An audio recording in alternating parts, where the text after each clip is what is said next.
Bubbly definitely tastes better than LaCroix. Back in 5, 4, 3, 2, 1.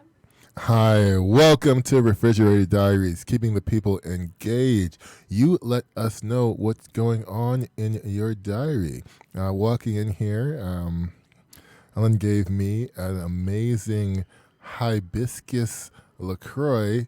It does taste good. I am still converted to the bubbly and the spindrift nation, so nice try, LaCroix. We got a very special guest here, Omar, a good friend of mine. When we first started the Young Village food truck, Omar was one of the few folks that actually reached out to me and helped me along the way in terms of getting things started. You know, it's a cutthroat world out there. The restaurant industry is cutthroat. Pay attention, you know, restaurant groups are imploding across the nation. Impending recession doom is upon us. Don't let anyone tell you otherwise. Pay attention to the actual statistical facts, such as restaurants closing and not all of the new buildings that are opening up all over the place. But best restaurant, right? Top 10? Top 10. Top 10. Multiple times now. Yeah. Multiple times.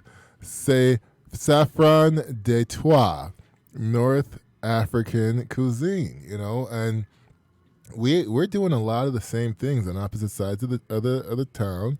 You know, your words, taking them out of your mouth. Yeah. And it's pretty cool, I gotta say, man. Like, I really like to be able to have the cultural effects of Africa and the city of Detroit.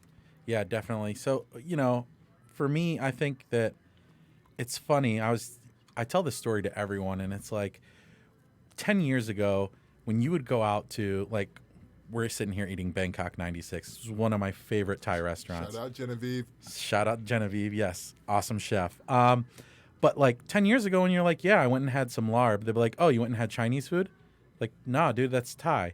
Or you went out for sushi, like, oh, you went out Chinese takeout. Like, no, I had sushi. And there was no differentiation. People didn't understand the differences between Thai and Korean and Vietnamese. And now with the education of people's palates and the boom in restaurants, people completely understand the difference between these different Asian cuisines. Whereas with a lot of African cuisine or Middle Eastern cuisine, for a number of reasons of, you know, people don't want to be seen as Arabs or whatever, they just lump it all together into Mediterranean. And so the downside of that is people don't really understand the difference between, you know, my food is Moroccan and, you know, versus Senegalese food. And we have Senegalese restaurants in Detroit, and people wouldn't know that. And, you know, and there's no distinction or difference in those cultures' foods. And that's something that I think both of us are doing is raising awareness of, I don't like, yeah, there's shawarma on my menu, but it's not like a Middle Eastern shawarma. It's completely different, you know? Morocco's number one export is oranges. So there's tons of oranges in my marinade, and it's completely different than the shawarma you would get anywhere else. Mm-hmm. And so I think a part of that education is a part of the growth of our restaurants, you know? No, yeah, no, definitely. I agree. And you're absolutely right, you know. Just in terms of like when you go to like a beer store or like a wine store, they got all of these like, this beer is like these types of notes and it's gonna make you feel this type of way and all of that. I think in essence, like a lot of like African food has that too, because it's not like we're using a lot of processed stuff, you know. Even at our restaurant, you know, we have cheese there, but that's just because of America. It's not because we're dying to throw cheese on jollof rice. So, yeah, definitely agree with you, you know, and I think, you know, you asked me earlier about where the name for the restaurant came from, and I never got to answer your question. So, you know, now is a perfect time since we're on the air.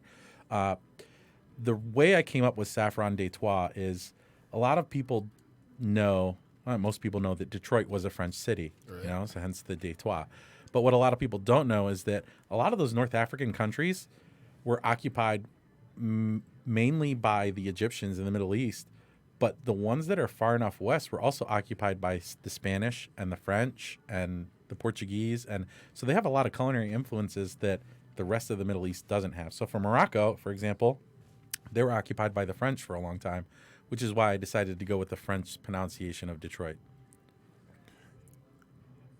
It's a pleasure to be able to get a little bit of knowledge with a bite of food, and feel good about it too. I understand you got a great working environment there with you guys. You've got longevity in your team, right? You got a couple of like long time. Yeah. That's beautiful to see. And something I want to kind of add to it is that I've noticed that a lot of folks, like you and I, not to date ourselves here, but when we fall into that Zennial category, that means we were born before the internet and witnessed the internet happen, and now we are like watching people who don't know life before the internet exist. It's amazing, but we have a more down to earth approach with food and community and what we put out there. Definitely. Is that kind of fair to say? Yeah, I can agree with that. It's funny because there's a lot of people that took the internet and took advantage of it. One of my favorite podcasts is Gary Vee, and he constantly talks about how the wine industry, the way he made, a $50 million profit on his parents' company was emails. And it was new, and he just took advantage of that. And you see that now, in today's day and age, the new thing is not emails, because the internet is the internet now, and it's so much bigger than what it used to be. But the new thing is podcasts and Instagram and Twitter and all these things that, our generation has a tough time getting on board with. Yeah, no, I agree. There's definitely some challenges here, and a lot of times, you got to stay young. I like to do little tutorings here and there with the youth. Make sure I get down a lot of my little cousins and everything. see what the new hotness is. It's all in rule of thumb too. And you guys out there listening, you got like a nephew or a niece or somebody that's younger, go ahead and slide them that $20. Give them a 20 spot on a mixtape. It's going to change your life. You'll rediscover what like hot music is, apparently, and you can take it from there. Let's kind of take a look back, man. So like, being a chef and in the industry, a lot of times, we gotta like go out and eat. You eat at home. You cook for yourself. You go out, Uber eating it. Man, I'm one of those people. Uber Eats, that you just hit a nerve there. So for me at my restaurant, all of our dishes are priced relatively low in comparison to what everyone else is doing. Like, there's nothing over $12 on my menu, and the reason for that is my goal is not to be the new shiny guy in town. I'm not trying to win James Beard Awards. I'm not trying to be, the guy that everyone is emulating in town. And yes, I came up with a lot of those chefs, and I love them all, and I love what they do, and they do a great job. But that's not my goal. My goal is to be community centric. Like, I want the people in my neighborhood that are considered, low income or, employees with barriers and those types of things, to be able to come down to my restaurant, have a bite to eat, and it's affordable, and they can come do that more than just, once a month. And with that, I can't afford to give up the commissions that, those service companies like Uber Eats, and I mean, there's a lot more that goes into it, as you know already, on your end. But I just feel like they're vultures taking advantage of, what it is that we do, and that's just my opinion. No, I agree. Measurably, now, you can check the statistics. Don't take my word for it. I always encourage you.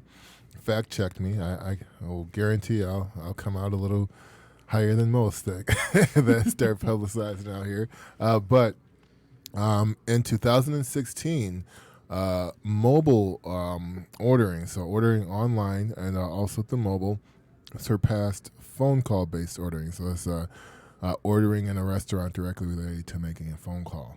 So the reality is that we as people, as consumers, are consistently on the phone. When you look at the time and viewership of most internet statistic websites now, it's somewhere around 70-30, 60-40. Usually, though, a significant majority on the end of mobile usage. And with that, it just to give a background to the folks that aren't here, we're going behind the food a little bit.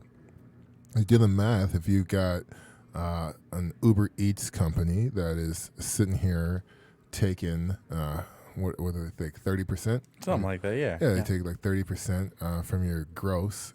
So not even your net. They take 30% from your gross, and then you got to take into account your food costs, whatever they may be. Most of them have like a 35% food costs, right? So then at the end of it, you still got your people who are there. You still got your Insurance and utilities and all those things, man, they all add up. And side note, real quick, I always forget because you and I, our relationship is totally based upon food. I always completely forget about your financial analytical background until you delve in like that, and I'm like, oh yeah, I forgot that's where Godwin comes from. I love that you're like that numbers statistical fact guy. Love it. Yeah, shout out to Pops. He was an engineer, software engineer, and my family came here so that he could work on Marvin for the state of Michigan on employment software. When I had to use it, I shook my hand to this guy. But he was pretty pragmatic. I remember we were watching news one day, and there was something on the news about business, and I remember even when I was little, I was like, I wanted to do business. People with business seemed like they were bossy to me, And so I was asking him questions about it, and he was like, you can look on the TV and see for yourself. You know what a dictionary is. You can look things up. He, for instance, told me, come to him when I have exhausted all options on my quest for knowledge. So let me ask you this then. What is your definition? Because you are one now. You are a boss. You are an entrepreneur. What is it that you think it takes to run a successful business as an entrepreneur and take that transition from the worker bee to being that person? Well, you kind of have to have a customer approach to it, and it's very easy when you're in the restaurant to kind of forget that, you're a customer. If I were when I played sports, I'm a fan of the sports even though I play them. So when I'm doing things, I'm thinking about it both ways.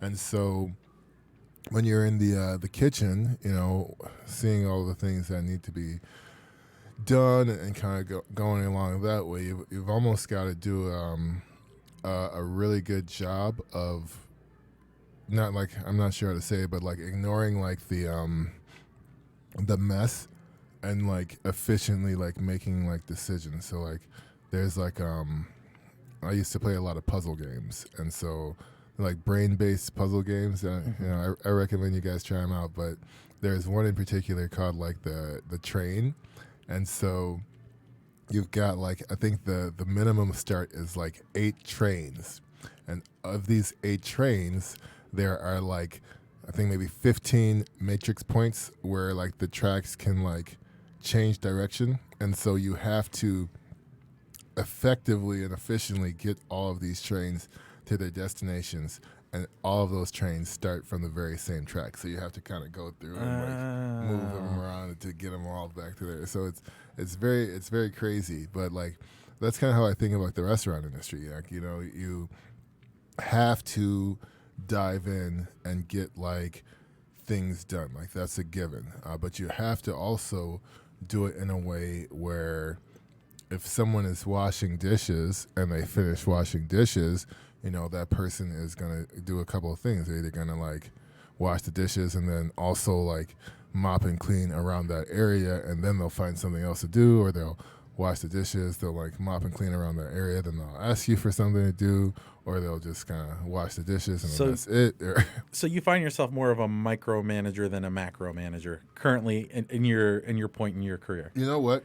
It's the opposite. So I was a district manager at Target. I had 24 units that I had to run and operate. Target cafes, Pizza Huts, and Starbucks through Target third-party agreements. And so with these, I was also doing district stuff for the different stores, right? So I had to get really I had to be a micromanager because they give you all of these tools and you get yelled at. Your compensation's tied to people's performance. It's a very interesting way they set it up.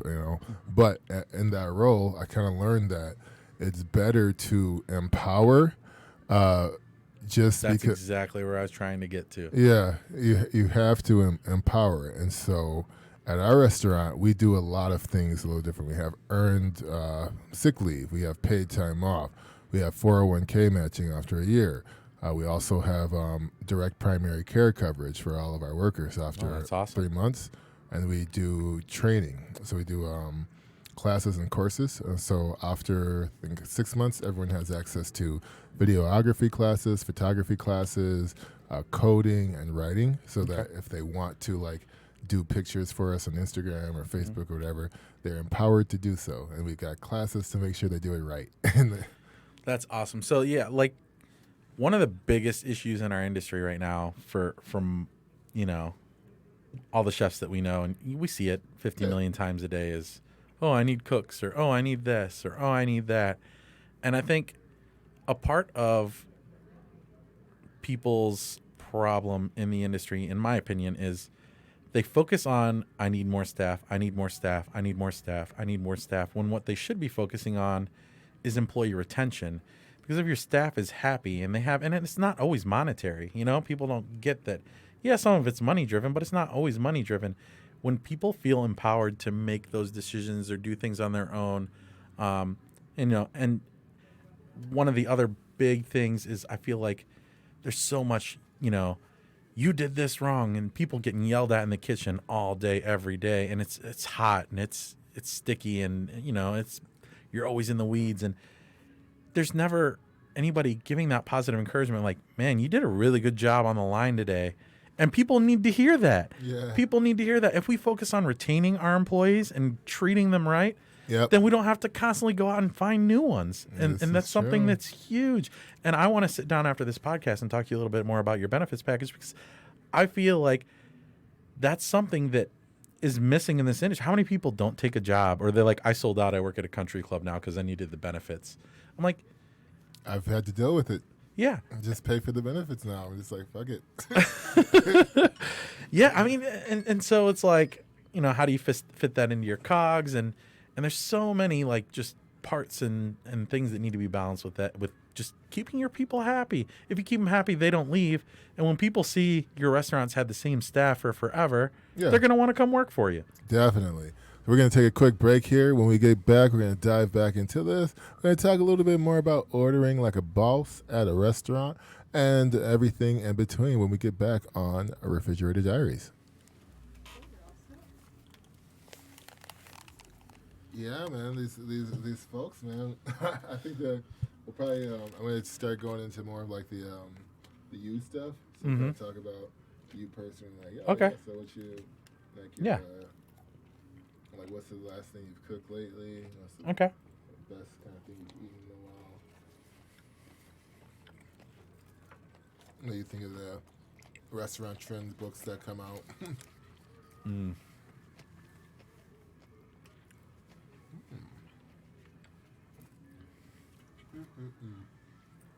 Just delightful.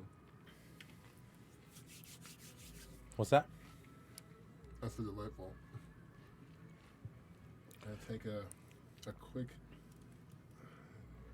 minute here to consume this lone wing, and then we'll hop right back on. Awesome.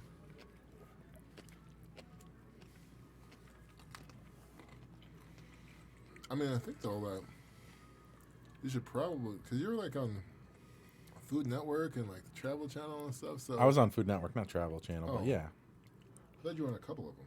I've been on a bunch of stuff. I've been on all the local channels. Mm-hmm.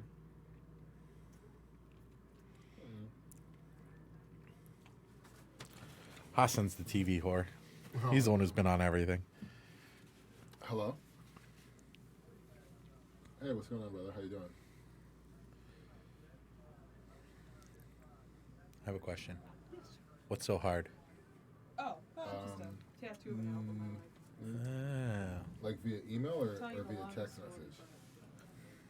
And then I got a short break here. And when I saw it, the first thing I thought was, "That's what he said." That's for the what now? He's like, "Yeah, I hear that all the time." Nothing new. Oh, let me double check it.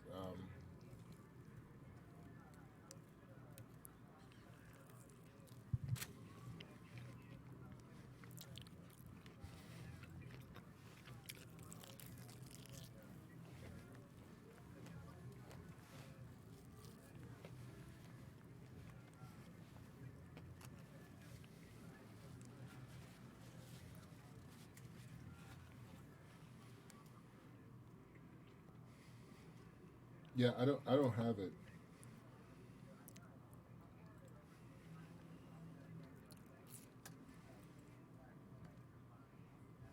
Cool, cool, yeah.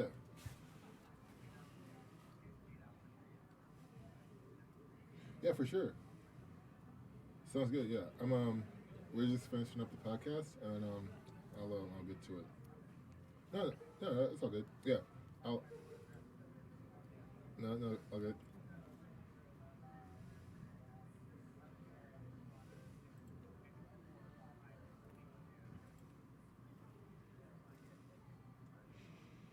All right, for sure, for sure. Hey, just want to give a heads up. You know, we have that thing at the Will tomorrow too. Shop art.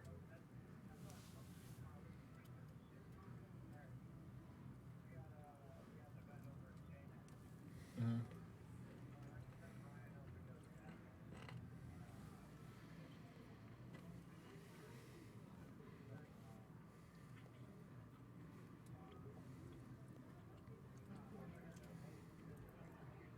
All right, cool. All right, thanks. Ready to come back? Yeah. Okay, we are recording in 5. Well, we're gonna rush it. Coming back in 5, 4, 3, 2, 1. All right, we are back. Welcome to Refrigerated Diaries. You guys just mentioned me smashing on these amazing wings from Bangkok 96. Wonderful, wonderful. What do you think of the food hall trends here? I've had like 5 food hall calls in the past like couple weeks. Like people saying like, yeah, you bring Yum Village to a food hall. You know, it's so tough. You know, I think the thing that people miss is we do things so differently here in Detroit. Like things that work in other cities, and people come like, "Oh man, we smash in so many other cities and we do awesome," and they come here, and it's just like giant poop in a bowl. It's like that didn't work, and you know, and some of them are extremely successful, and then some of them aren't, and it's so much more than just a food hall. It's based around, you know, the venue and the programming in the venue, and then your location. So it's like, you know, we have one food hall that's already had like what 3 or 4 restaurants go under in it, and you know, I think a part of that has to do with the model of that food hall. But yeah, I mean,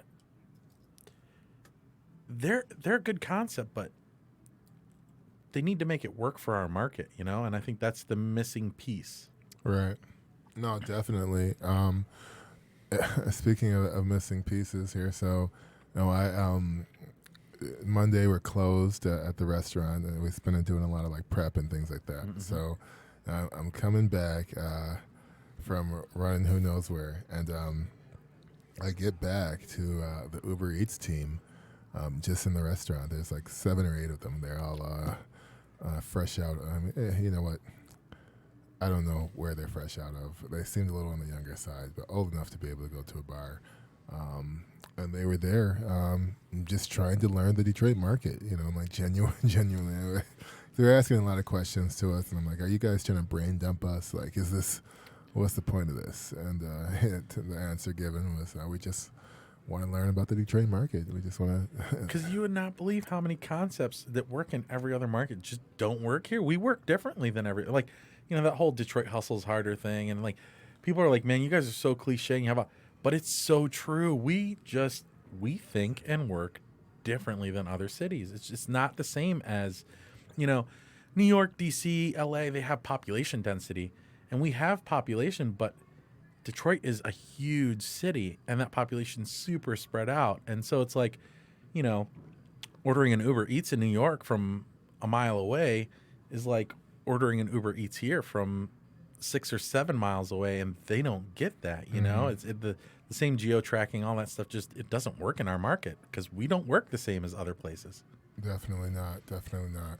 And we also, in addition to not working the way, we've got a weird way of showing loyalty. You know, like I think Chase did a measured study in which they had 15 cities all collect data. I think there was like 15 million transactions that were documented over I think it was like a 12-month period. And so Detroit was one of these cities. And Detroit had the highest neighborhood loyalty of any other city. So I think it was somewhere around like 37%. I think it's like people from the city of Detroit had a 37% chance of supporting something Detroit. You know, like anything Detroit. Like it. And I think that's a part of the reason why you see, like, I don't know, so many people trying to hop on this train, and you see like Detroit this or Detroit that, and they're located in Milford, and you know, they're not even anywhere near the city, but you know, they want to try to capture that mystique that exists in the city, you know. Yeah, no, I feel it. You know? What'd you have for breakfast today? Today, ooh, good question. You eat breakfast, right? Yeah, no, of course. I'm always munching on something. Normally a smoothie. Today was actually different because I got to the restaurant and we were out of a couple things, and I was doing the mise. And as I was pulling stuff out, you know, first thing I pulled off was the saffron tomato sauce, and I grabbed some meatballs. I was like, oh, I should make some shakshuka. I haven't had poached eggs in a while. So that's what I did. I threw some meatballs and some saffron tomato sauce in a pan, cracked a couple eggs, and threw it in the oven, man. It was delicious. That's what's up. Did you share breakfast? No, I was the only one in the restaurant today. Oh, okay. Yeah, yes. Got there, set it up, got it going. And when you go to the store, are you like a bargain shopper, or you like kind of? Man, I find it so difficult to shop in the stores because I'm so used to looking at like catalogs and wholesale pricing that like when I go to the grocery store and I see the price per pound, I'm just like in complete shock. I'm like, I don't pay this much. Why am I buying this here? It's so hard. But yeah, you know. Effect through that. It's like, what? So typically, you know, when I go to the grocery store, I know exactly what I want before I go there because I'm just going to grab what I need and come back. And I don't do much cooking at home anymore. So you spend 15, 16 hours a day in the restaurant. The last thing you're going to do when you come home is cook. Yeah. You know? So. Even on like your day off? You give yourself a day off? What's a day off? Man, you know, I find at least like 5-hour pockets of days. And like. I wish. You know, it's one of those things where my business is in it's like a newborn child. It's in its infancy. And it's like one of those things where if you sneeze, something could go awry. And when I'm not there, I constantly have to put out fires. So I'd rather be there and not miss any opportunities. And it's like, you know, your firstborn child, you're just so like, you know, once you scale up and people open their second restaurant or the third restaurant, it was like opening more food trucks. It was like, okay, I now know we know what we're doing. I don't have to be so hands-on. But right now, it's like this newborn baby that I got to be there all the time. I think David Chang of Momofuku wrote in his biography cookbook. I think that's the new thing now. It's like biography cookbooks. Really? I'm gonna look into this. Yeah, no, it's like it gives you like recipes and then a story behind the dish. You know, how I came up cooking and all this, and then I learned how to make this at my first restaurant job. Like, it's cool. I'm definitely gonna do that format when I make mine. Like, thank you for the blueprint. But he said that he worked, I think, 90 hours. And like I think 80-hour, 90-hour week, something like that. It's kind of crazy. And he also, in this biography cookbook, included his original notes. Like he had like little screenshots of like notes that he would like write going through the process of like how to make this work, kind of thing. So it is definitely a labor of love. It is demanding. It is. How many hours a week are you putting in? Because I know that like we just implemented, you know, a time station app where people can like clock in, clock out. we've always just been like, hey, write your times in, get your paycheck, whatever. And now that we're, as we grow, we need to get more structured and implement these things in place. And now that we have this time clock, the first week we had it, I was like, just out of curiosity, I should clock in and out for a week just to see how many hours I'm working. And when it hit 100, I was like, are you kidding me? I'm working over 100 hours a week. I don't want to know what the total number is going to be. Yeah. I mean, it's kind of hard too, because you've got your like, when you make a business like this, it's not like we can just like make a business and cook food, No, it's not even all time in the kitchen. Some of it's spent doing accounting and emails, and like I'm so inundated. I probably still have 1,000 emails that I need to respond to today alone. Yeah, like I hate technology so much, but I like love me some like Google Assistant and like those like auto task rabbits where you can just like sort my stuff, like take care of it. Respond to these things like if this then that. So I have to say, like the new world that we're kind of like moving to is fresh. I looked at these self-ordering kiosks. The technology is now there where we can just get a kiosk and the person can just like look at it, has all the pictures of everything you want, and then they can order. There's like augmented reality apps now where you can like have people put their phone over a plate and then your food will appear on it, so they can kind of see a 3D image of what your food looks like. Yeah, it's But at what point do you lose that so like when people ask me what is the one thing that's missing from the city of Detroit's food scene, and I think we're not missing much. We have a lot going on, but I think our weakest point, the weakest thing in the city, in my personal opinion, is our level of service. And the more that we automate things, the less and less we're in touch with our consumers, our customers, Yeah. And it's one of those things where like McDonald's is like, okay, you want $15 an hour? Guess what?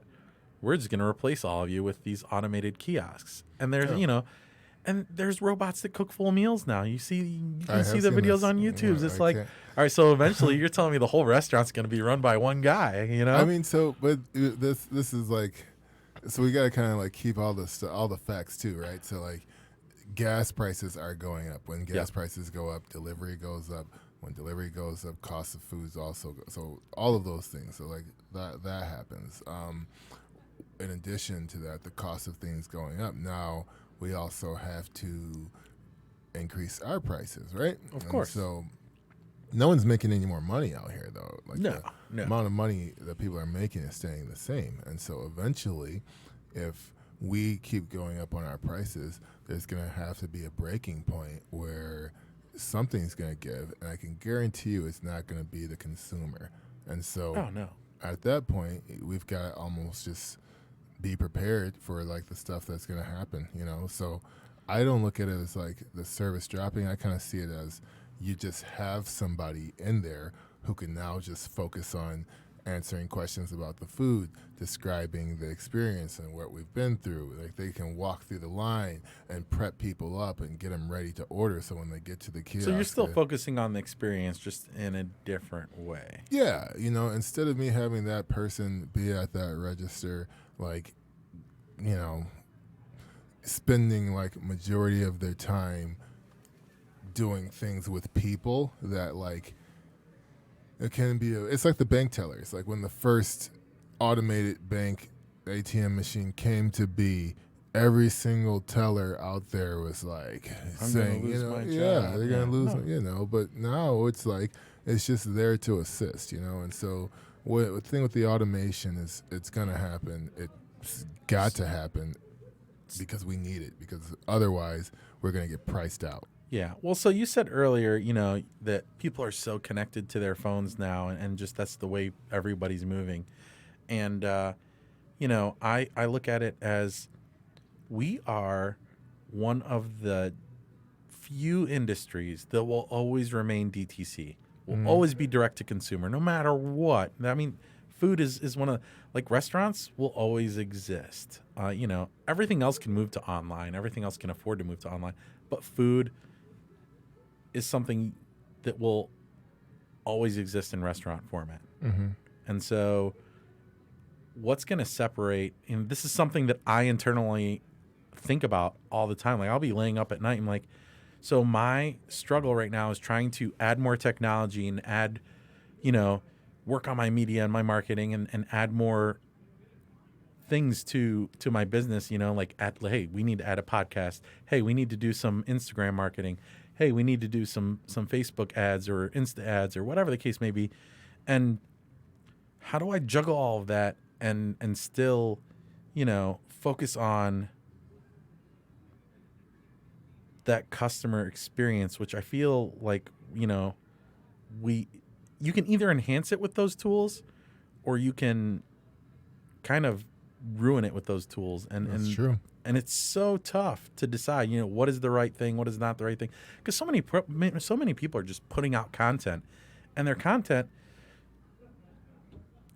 in plain English, it sucks. It doesn't add any value to their brands. It doesn't add any, like, yeah, I can put a picture up of my new sandwich, but what kind of engagement is that going to get, or what kind of return, Right. And so, where can I go to get a sandwich from you, by the way? Oh, right down at the restaurant, Saffron Detroit, 7636 Gratiot. 7636 Gratiot, guys. You want to get some of that? That's where it's at. Yeah, this new chicken sandwich is awesome. Like, and that's part of that whole learning process was, originally I had what I wanted to be the take of, Nashville hot chicken. Okay, So yeah, that's what's it up. was Bear, which is a North African spice mix on chicken. All right. And I did it on waffle, so it was like a chicken and waffle thing. Oh, dope. Well, I learned real quick that people don't want chicken and waffles for lunch. They really don't. And so we switched it over into a sandwich format, and we took out the grilled pineapple, and we still have the caramelized honey butter and the coleslaw, and it's killer, man. It's one of our best things on the menu. That's what's up. I'm going to come get one. Yeah. That's what's up. So what's the last good thing you've had to eat? Oh, man. As I'm sitting here eating these wings are awesome.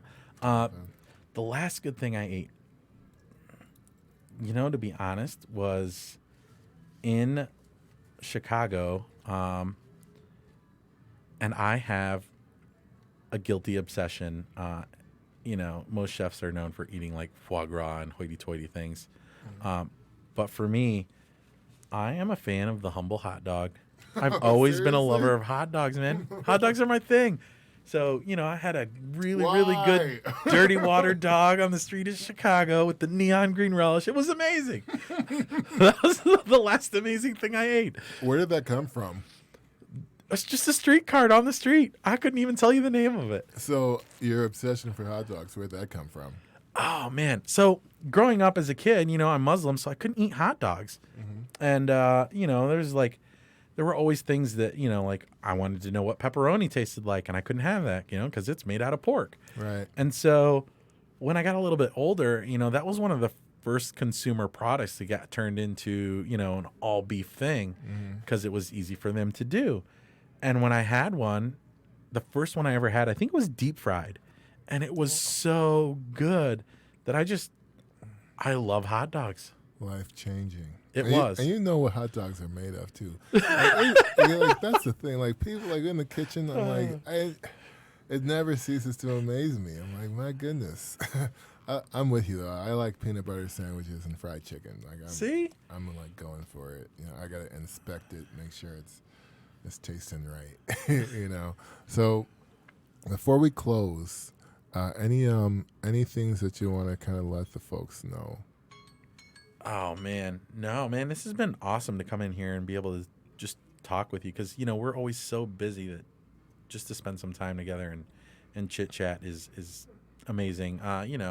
If anything, check out the restaurant on Instagram. Yeah. Saffron Detroit. Check us out on Twitter. That's the Instagram and Twitter, Saffron Detroit. Yep, check us out. Come down to the restaurant, Facebook, follow, like. Cool. Go check out Yum Village, one of my favorite places. We're going to tag you in our post here, and it's SAFFRON. And then Yes. how do we spell the Detroit part? DETWAH, phonetically. There we go. Thank you so much. We'll see you next time on Refrigerator Diaries.